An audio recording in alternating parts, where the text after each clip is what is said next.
नमस्कार दोस्तों, मेरा नाम सौरभ।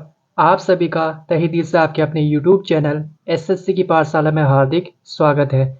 आज जीडी वालों की 12वीं क्लास है। टोटल आपकी 50 होने वाली हैं। बहुत ज़्यादा आपका इम्पोर्टेंट क्लासेस हैं। साथ ही साथ में जो दिल्ली पुलिस कांस्टेबल 2023 जिसका एग्ज़ाम दिसंबर में है, उसकी तैयारी कर रहा है, उसके लिए भी बहुत ज़्यादा आपकी इम्पोर्टेंट है। अगर आप चाहते हैं हम आपके लिए इसी तरह की वीडियो लाते रहें तो चैनल को सब्सक्राइब कर लीजिए और साथ ही साथ जो कंपटीशन की तैयारी कर रहा है उससे यह वीडियो शेयर कर दीजिए। तो वीडियो में अंत तक बने रहिए। तो चलिए वीडियो की शुरुआत करते हैं। सबसे पहले पंडित राम नारायण किस वाद्य यंत्र से संबंधित हैं? ये आपके सारंगी से संबंधित हैं। नेक्स्ट आता है आपका राजा जयपाल और महमूद गजनवी के बीच पेशावर का युद्ध कब लड़ा गया था? तो आपका 1001 एडी में पेशावर का युद्ध लड़ा गया था। नेक्स्ट आता है आपका धूपगढ़ शिखर भारत के किस राज्य में स्थित है? तो ये आपका मध्य प्रदेश में स्थित है। इसमें एक और क्वेश्चन पूछते हैं, मध्य प्रदेश का सबसे ऊंचा शिखर कौन सा है? तो ये आपका धूपगढ़। नेक्स्ट आता है आपका हिरोशिमा दिवस किस महीने में मनाया जाता है? तो ये आपका अगस्त के महीने में मनाया जाता है। इसमें आपका ऐसा हुआ था कि जब सेकेंड वर्ल्ड वॉर यानी कि आपका द्वितीय विश्व युद्ध चल रहा था तो उस टाइम पे अमेरिका ने जापान के हिरोशिमा और नागासाकी में परमाणु बम गिरा दिए थे। सबसे पहला आपका 6 अगस्त 1945 को हिरोशिमा और 9 अगस्त 1945 को नागासाकी में आपके परमाणु बम गिरा दिए थे, जिसके बाद आपका दूसरा विश्व युद्ध आपका समाप्त हो गया था। तो इसलिए आपका हिरोशिमा दिवस आपका अगस्त के महीने में मनाया जाता है, क्योंकि अगस्त के महीने में ही आपका बम गिराया था। नेक्स्ट आता आपका MS एक्सेल 365 में एक सेल के अंदर विषय वस्तु को इटैलिक करने के लिए शॉर्टकट कुंजी क्या है? सबसे पहले आपका एक्सेल में मैंने पहले ही आपको बताया हुआ है कि एक्सेल का पेज आपका ऐसा दिखता है और इस छोटे डब्बों को आपका सेल बोलते हैं। तो जब भी इसके अंदर हम माना हमने ये पूरी लाइन आपकी ऐसे लिख दी, तो इसको हमने इटैलिक करना है। इटैलिक का मतलब क्या होता है कि टेढ़े टेढ़े अक्षर आपके लिखे आते हैं। इटैलिक करने के लिए आपका CTRL के साथ 3 दबाते हैं, तो जो अक्षर होते हैं आपके टेढ़े यानी कि आपका इटैलिक हो जाते हैं। नेक्स्ट आता है आपका किताबुल हिंद नामक पुस्तक किसने लिखी है? अल बरूनी ने आपकी यह पुस्तक लिखी है। नेक्स्ट आता है आपका भरतनाट्यम किस राज्य से संबंधित नृत्य है? यह आपका तमिलनाडु से संबंधित है। नेक्स्ट आता है आपका भूटान की आधिकारिक भाषा कौन सी है? जोंगखा आपकी आधिकारिक भाषा है। नेक्स्ट आता है आपका 2000 में द्रोणाचार्य पुरस्कार जीतने वाली पहली महिला वेटलिफ्टर कोच कौन थी? तो बेसिकली आपका द्रोणाचार्य पुरस्कार कोच या गुरु को दिया जाता है।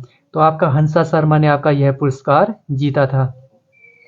नेक्स्ट आता है आपका जब लेड नाइट्रेट जिसका रासायनिक फॉर्मूला PbNO3 का होल ट्वाइस होता है, इसको गर्म किया जाता है तो कौन सी गैस निकलती है?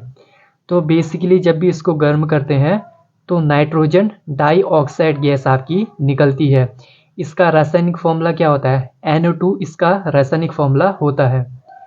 नेक्स्ट आता है आपका पृथ्वी को कई टाइम जोन में विभाजित किया गया है, तो प्रत्येक आपका टाइम जोन कितने डिग्री तय करता है? यानी कि आपका एक टाइम जोन आपका कितने डिग्री का होता है? यह आपका 15 डिग्री का होता है। इसमें 2-3 इन्फॉर्मेशन और देख लेते हैं जो आपकी बहुत ज़्यादा इम्पोर्टेंट हैं। सबसे पहले पृथ्वी में जो खड़ी रेखाएं हमने मान रखी हैं उन्हें आपकी देशांतर रेखा बोलते हैं। नेक्स्ट आता है आपका इन देशांतर रेखाओं के आधार पे ही हम टाइम का निर्धारण करते हैं। सबसे पहले इसमें पूछा जाता है टोटल देशांतर कितने हैं? तो 360 ही आपके टोटल देशांतर हैं। उसके बाद आपकी टोटल कितनी देशांतर रेखाएं हैं? 359 आपकी देशांतर रेखाएं हैं। सबसे पहले आपका देशांतर 360 ही, देशांतर रेखाएं आपकी 359 हैं। नेक्स्ट आता है जो देशांतर रेखा एकदम बीचों बीच होती है उसे 0 डिग्री देशांतर रेखा बोलते हैं। और इसका एक और अन्य नेम है ग्रीनविच रेखा। जो पूरे विश्व की मानक समय रेखा है, जो आपकी लंदन में स्थित है। जब भी हम 0 डिग्री देशांतर रेखा से आगे की ओर बढ़ते हैं तो समय हमेशा बढ़ता है। जब भी हम इससे पीछे की ओर जाते हैं तो समय हमेशा घटता है। नेक्स्ट आता है, पृथ्वी अपने अक्ष पर एक चक्कर पूरा करने में 24 घंटे यानी कि एक दिन का समय लेती है, और अपने अक्ष पर एक चक्कर पूरा करने में यह 360 डिग्री कोण घूमती है। तो 360 डिग्री हमेशा 24 घंटे के बराबर होता है। तो यहाँ से 1 डिग्री आपका 4 मिनट के बराबर होता है और 15 डिग्री आपका 1 घंटे के बराबर होता है। जब भी हम 0 डिग्री देशांतर रेखा से आगे की ओर 1 डिग्री बढ़ते हैं तो 4 मिनट आपके बढ़ते हैं, और जब भी 1 डिग्री पीछे जाते हैं तो 4 मिनट आपके घटते हैं। नेक्स्ट आता है आपका, अलकनंदा नदी का भागीरथी नदी से संगम आपका किस स्थान पर होता है? तो यह दोनों नदियाँ आपकी देवप्रयाग में मिलती हैं। इन दोनों नदियों के मिलने से गंगा आपकी बनती है। इसमें एक और क्वेश्चन आता है कि इंडिया की सबसे लंबी नदी कौन सी है? तो यह आपकी गंगा। नेक्स्ट आता है आपका, भारतीय मानक समय ग्रीनविच माध्य समय से कितना समय आगे है? तो ये आपका 5 घंटे 30 मिनट यानी कि 5.5 घंटे आपका आगे है। अभी मैंने बताया 0 डिग्री देशांतर रेखा, जिसे ग्रीनविच रेखा बोलते हैं, जो आपकी लंदन में स्थित है। जब भी इसके आगे बढ़ते हैं समय हमेशा बढ़ता है, जब भी पीछे की ओर बढ़ते हैं समय हमेशा घटता है। तो भारतीय मानक समय रेखा आपकी कितने डिग्री आगे है? तो हमारी भारतीय मानक समय रेखा आपकी ग्रीनविच रेखा से 82.5 डिग्री आपकी आगे है। 1 डिग्री में होता है आपका 4 मिनट, 82.5 डिग्री में होता है आपका 5 घंटे 30 मिनट, यानी कि हम ग्रीनविच रेखा से 5 घंटे 30 मिनट आपके आगे हैं। इसमें एक और क्वेश्चन पूछा जाता है कि भारतीय मानक समय रेखा किस स्थान से गुजरती है? तो ये आपकी मिर्ज़ापुर यूपी, मिर्ज़ापुर शहर जो आपका यूपी में स्थित है वहाँ से गुजरती है। नेक्स्ट आता है आपका, लैंग्वेज ऑफ ट्रूथ एसेज पुस्तक किसने लिखी है? तो ये आपका सलमान रुश्दी ने आपकी लिखी है। नेक्स्ट आता है आपका, किन्हें भारत की लौह महिला के रूप में जाना जाता है? तो आपका इंदिरा गांधी को आपका लौह महिला के रूप में जाना जाता है। इसमें एक और क्वेश्चन आता है आपका, लौह पुरुष के रूप में किन्हें जाना जाता है? तो आपका सरदार वल्लभ भाई पटेल को आपका लौह पुरुष के रूप में जाना जाता है। एक अर्धपारगम्य झिल्ली के माध्यम से जल पर बल लगाकर दूषित पदार्थों को बाहर निकालना किस प्रक्रिया का उदाहरण है? तो यह आपका उत्क्रम परासरण का उदाहरण है। इसमें क्या करते हैं, एक बर्तन लेते हैं, यह आपकी अर्धपारगम्य झिल्ली होगी, इधर आपका दूषित जल डाल देते हैं यानी कि गंदा जल डाल देते हैं। फिर आपका जो जल होता है इस झिल्ली के माध्यम से आपका छन के जो अच्छा जल होता है इधर आ जाता है, और जो बाकी गंदगी होती है आपका इधर ही रह जाती है।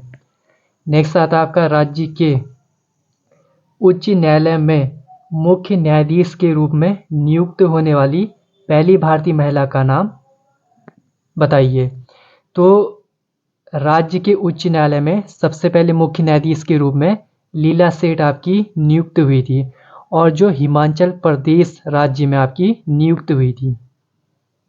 नेक्स्ट आता है आपका, कौन सा अनुच्छेद विधि के समक्ष समता से संबंधित है, यानी कि कानून के समक्ष समानता से संबंधित है? यह आपका अनुच्छेद 14 आपका इससे संबंधित है।